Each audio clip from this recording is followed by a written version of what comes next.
Les jeunes filles leaders de Guinée sont convaincues qu'il faut réagir pour éviter de nouvelles victimes des mariages forcés et précoces. Pour réussir le combat qu'elles mènent contre une situation qui a la peau dure, elles sollicitent le soutien de l'autorité centrale. Ce matin, les responsables de l'association sont reçus par le Premier ministre guinéen. Nous sommes là pour partager avec lui toutes les actions que nous sommes en train de mener aujourd'hui dans le club, dans le cadre de l'émancipation de la jeune fille. Donc partager avec lui le projet que nous avons avec l'OIF, l'Organisation internationale de la francophonie, avec le partenaire Plan International Guinée. Donc toutes les actions que nous avons menées jusque-là, les actions de sensibilisation, de plaidoyer, les actions concrètes.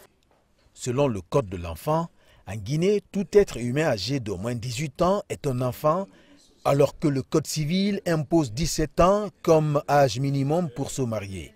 Les jeunes filles leaders ont sollicité l'implication du chef du gouvernement guinéen sur ce point précis.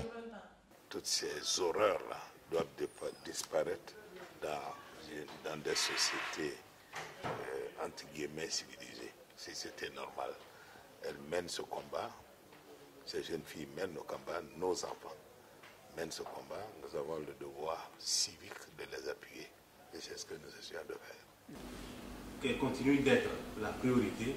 L'âge légal du mariage en Guinée, une question qui intéresse le plan international. Son directeur pays affiche l'optimisme après un échange avec le chef du gouvernement guinéen.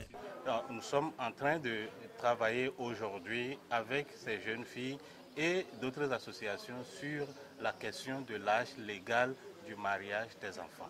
Et donc, nous avons eu la chance d'être reçus par M. le Premier ministre ce matin pour discuter des voies et moyens que les autorités guinéennes peuvent prendre pour assurer une harmonisation de l'âge légal du mariage en République de Guinée, sachant que les tests aujourd'hui portent des âges limites différents. Et Monsieur le Premier ministre a été très ouvert aux propositions des jeunes filles et a proposé tout son appui, nous a assuré de tout son appui afin que, en suivant les règles de la République, cette harmonisation des lois de la Guinée soit faite dans les plus brefs délais.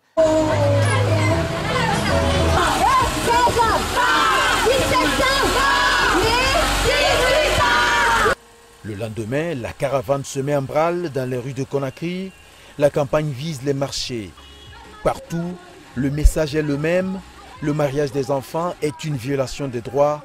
Mais pour cet activiste membre de l'association, cette pratique a des conséquences sur la vie de la jeune mariée.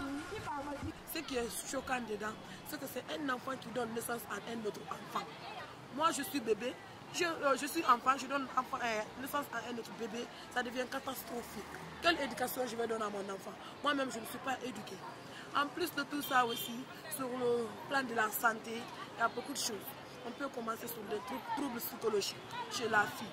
Parce qu'une fille qui est donnée en mariage, elle n'est pas préparée psychologiquement, elle n'est pas prête. Qu'est-ce qu'elle va faire chez son mari? Elle sera troublée dans la tête. À chaque fois, elle aura des réflexions, elle va penser, elle verra ses amis qui sont émancipés, qui évoluent. Et elle n'est qu'au foyer pour s'occuper de l'enfant. Le club des jeunes filles leaders de Guinée a fait annuler au moins 10 tentatives de mariage des enfants. Il y a quelques jours, il a empêché la célébration du mariage d'une fille de 14 ans qui devait rejoindre son mari en Côte d'Ivoire.